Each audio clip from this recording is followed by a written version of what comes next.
Welcome to గరం గరం బెజవాడ రుచుల్లో. ఈరోజు నేను ఫిష్ కర్రీ చేస్తున్నానండి. ఫిష్ కర్రీకి నేను కారం ఇలాగా మిరపకాయలు వేయించుకొని కొంచెం లైట్గా ఆయిల్ వేసుకొని మిరపకాయలు వేయించుకొని కారం మిక్సీ పట్టుకుందామండి. ఇలా చేస్తే చేపలు కర్రీ చాలా బాగుంటుంది. ఫిష్ కర్రీ నేను ఈ మిరపకాయలను లైట్గా వేయించి మిక్సీ పడతాను. చూడండి, ఫిష్ కర్రీలోకి నేను ఉల్లిపాయ ముక్కలు రెండు ఉల్లిపాయలు వేసానండి. అలాగే 2 టమాటాలు, కొంచెం అల్లం వెల్లుల్లిపాయలు వేసాను. ఇవన్నీ కూడా నేను మిక్సీ పడుతున్నానండి. ఇప్పుడు అల్లం వెల్లుల్లిపాయ మిక్సీ పట్టేటప్పుడు కొంచెం కొత్తిమీర కూడా దానిలో వేసేద్దాం. ఇప్పుడు మిరపకాయలు కూడా నేను మిక్సీ వేస్తున్నానండి. వేయించి పెట్టుకున్నాం కదా, అది కూడా మిక్సీ వేస్తున్నాను. ఇది మెత్తగా వేసుకోండి. ఫిష్ కర్రీకి నేను గిన్నె పెట్టుకొని ఆయిల్ వేసుకున్నానండి. దాదాపుగా 3 కేజీలు ఉంటాయి ఫిష్.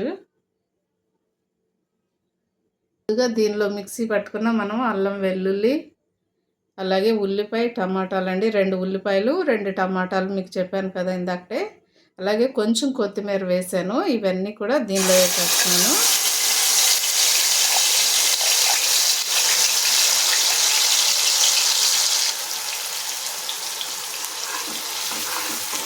చూడండి, ఇవంతా కూడా చక్కగా ఆయిల్లో ఉడికిపోతే పచ్చివాసన పోయేంత వరకు కూడా ఇలాగే ఉడకనివ్వండి. మీడియంలో పెట్టుకోండి స్టవ్.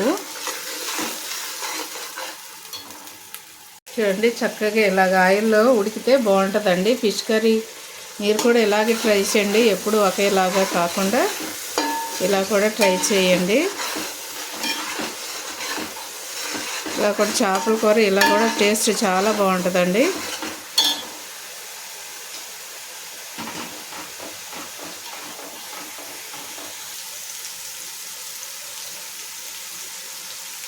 దీనిలోనే 1 స్పూన్ పసుపు కూడా వేసేసుకోండి.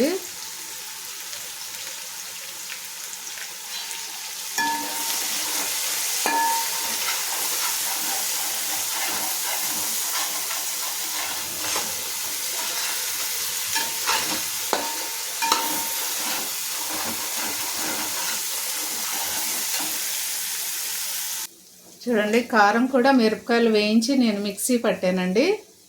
సో అలా వేసుకుందాము. మనం కారం కూడా చూసి వేసుకోండి, తగినంత. ఫస్ట్ కొంచెం వేసుకోండి, చూసిన తర్వాత వేసుకుందాము.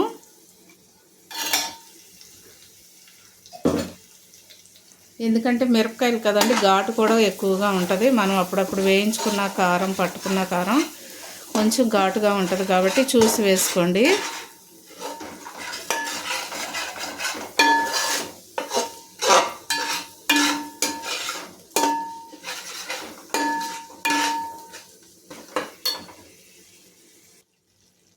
చూడండి, 3 కేజీలకి నేను 200 గ్రాముల చింతపండు వేసానండి.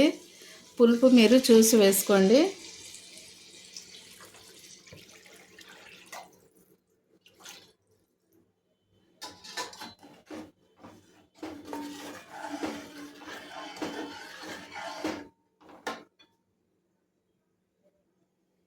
చూడండి, తగినంత ఉప్పు కూడా వేసుకోండి. ఎందుకంటే ఇప్పుడే వేసేసుకుంటే ఈ పులుసులో కలిసిపోయిద్దండి. పులుసులోని పచ్చిమిర్చి కూడా కట్ చేసి మజ్జిగ కట్ చేసి వేసేయండి. ఒక 5 కాయలు వేయండి. ఘాటుగా ఉంటే 5 వేయండి, ఘాటుగా లేకపోతే 6, 7 వేసుకున్నా బాగానే ఉంటుంది.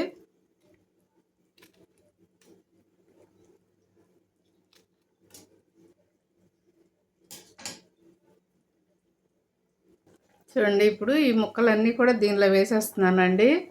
నేను 4 ముక్కలేనండి, 3 కేజీలకి 4 ముక్కలు మాత్రం ఫ్రైకి తీసాను. సో ఇప్పుడు మాత్రం ఇవన్నీ కూడా వేసేస్తున్నానండి. ఈ ఫిష్ చాలా బాగుంటుందండి. ఇదివరకు మనకి ఆంధ్రాలో దొరికేది కాదండి, ఇది ఇప్పుడు ఆంధ్రాలో కూడా దొరుకుతుంది. సో ఈ తమిళనాడులోనే ఎక్కువ దొరుకుతాయండి ఈ ఫిష్. మీరు కూడా తప్పకుండా ట్రై చేయండి. ఎక్కడన్నా ఈ ఫిష్ దొరికితే. ఇది రౌండ్గా ఉంటుందండి, చందువా లాగా ఉంటుంది. ఈ ఫిష్ తప్పకుండా ట్రై చేయండి. మీకు ఎక్కడైనా కూడా దొరికితే చాలా చాలా బాగుంటుందండి. ఫిష్ పేరు కూడా నేను పెడతాను వీడియోలో.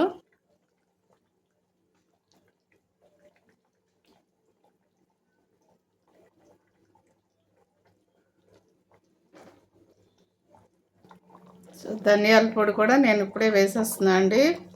కొంచెం ముందు వేసాను. కొంచెం ఒక 3 స్పూన్లు వేసుకోండి. పెద్ద స్పూన్తో 3 స్పూన్లు వేసుకోండి అండి, ఎందుకంటే కూర ఎక్కువ ఉంది కదా, అందుకని ధనియాల పొడి. సో ధనియాల పొడి కూడా 3 స్పూన్లు వేసుకోండి, ఎందుకంటే కూర ఎక్కువ ఉంది కాబట్టి ధనియాల పొడి కూడా కొంచెం వేసుకోండి, ఎక్కువే వేసుకోండి.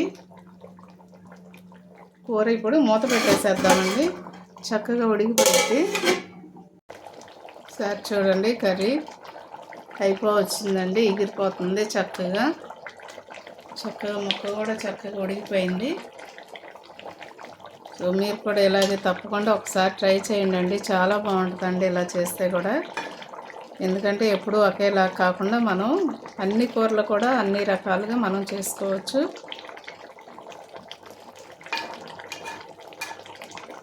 కొంచెం జస్ట్ ఒక 2-3 నిమిషాల నుంచి మనం దించేద్దామండి, స్టవ్ కట్టేసుకుందాం.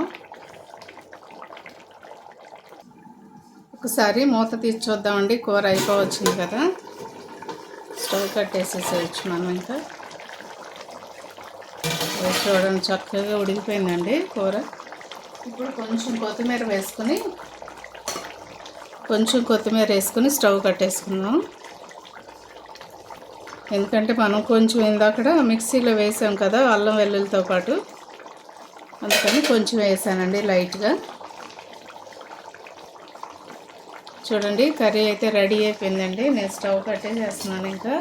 ఎందుకంటే కొంచెం ఆరే కొందికి పులుసు చిక్కబడిపోయింది కదా, సో అందుకని నేను స్టవ్ కట్టేస్తున్నాను. మీరు కూడా తప్పకుండా ట్రై చేయండి. చూడండి ఫిష్ కర్రీ రెడీ అయిపోయిందండి, చాలా చాలా కలర్ఫుల్గా ఉంది, చాలా టేస్ట్ కూడా ఇలాగే ఉంటుందండి, చాలా బాగుంటుంది. మీరు కూడా నేను ఎలా చేశానో అలా చేయండి, తప్పకుండా ట్రై చేయండి. అలాగే మా ఛానల్ని మర్చిపోవద్దు, గరం గరం బెజవాడ రుచులు. సబ్స్క్రైబ్ చేయని వారంటే సబ్స్క్రైబ్ చేయండి, షేర్ చేయండి, లైక్ చేయండి. Thank you.